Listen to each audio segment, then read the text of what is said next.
the Johannesburg Art Gallery and a warm welcome to the Art Bulletin. Spines is a performance festival which is set to explore Johannesburg's public transport system while giving artists the platform to showcase their works and interact with audiences. The Goethe Institute project, which kicks off on Friday, will allow festiners to see, hear and feel performances between Sandton and Soweto. We want to invite everyone in the city of Johannesburg to come join and experience Johannesburg from a new perspective and have new experiences, new imaginaries about the city.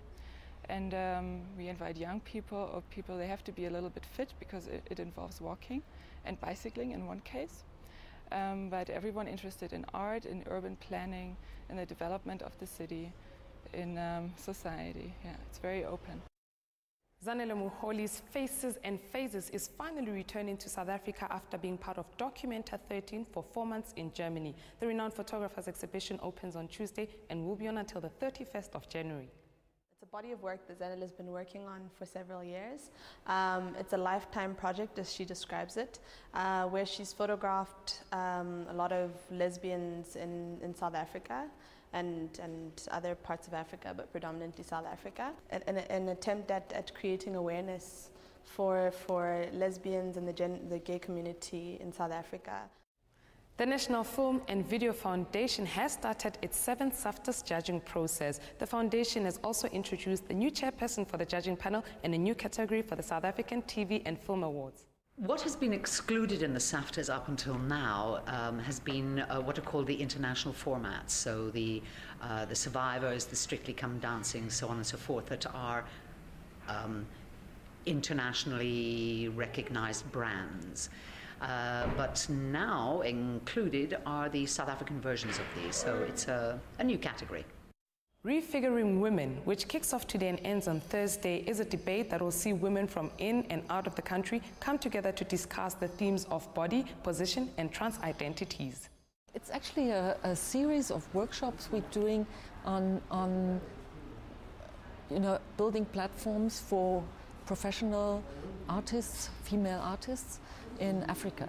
And it's the second festival workshop platform we are organizing under the title Arts Work. And last time it was filmmakers, and now we invited 24 artists, visual artists from all over Africa. His work centers around the notion of identity and perceptions of truth that Swiss-born director Boris Nikitin, who's brought his work Imitation of Life and Wozak to South Africa.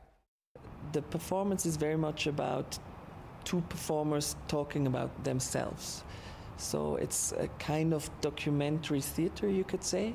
So it's not based on a play, it's not based on a fiction or on a novel, but it's based on the biographies of the two performers.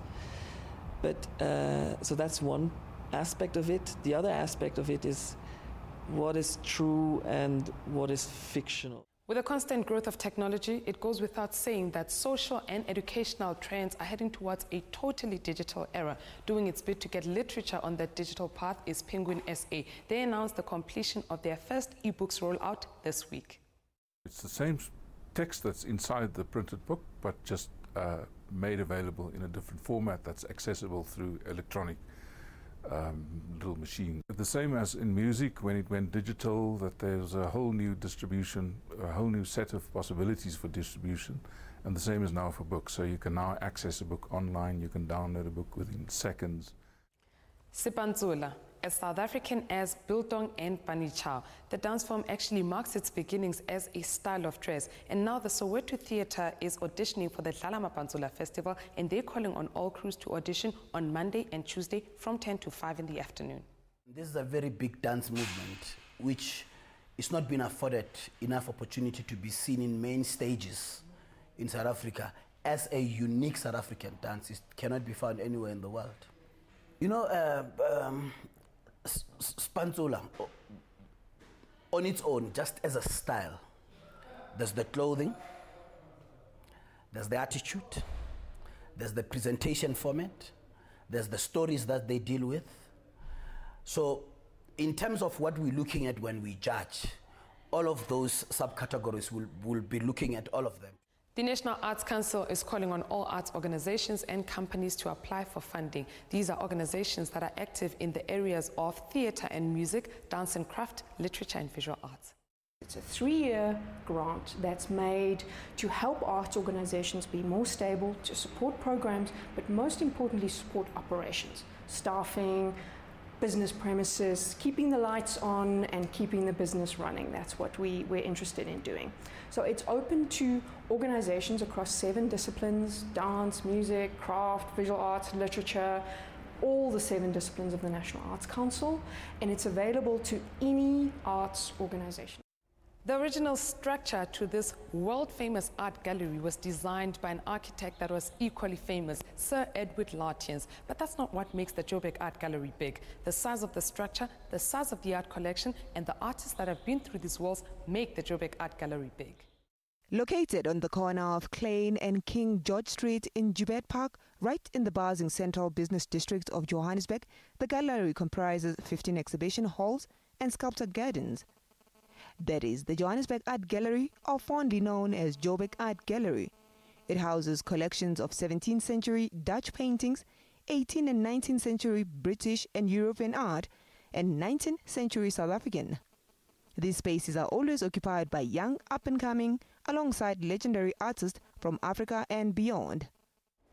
That's how we come to the end of today's Art Bulletin from the Joburg Art Gallery. Please do feel free to share anything you'd like to share with us on any of our digital platforms. Send us a clip, post a poem, send us some advice or suggestions. Our email address is morninglive@sabc.co.za. Our Facebook page is The Art Bulletin, and in brackets, Morning Live. That Twitter handle is @The Art Bulletin. Until next weekend, it's a goodbye from us.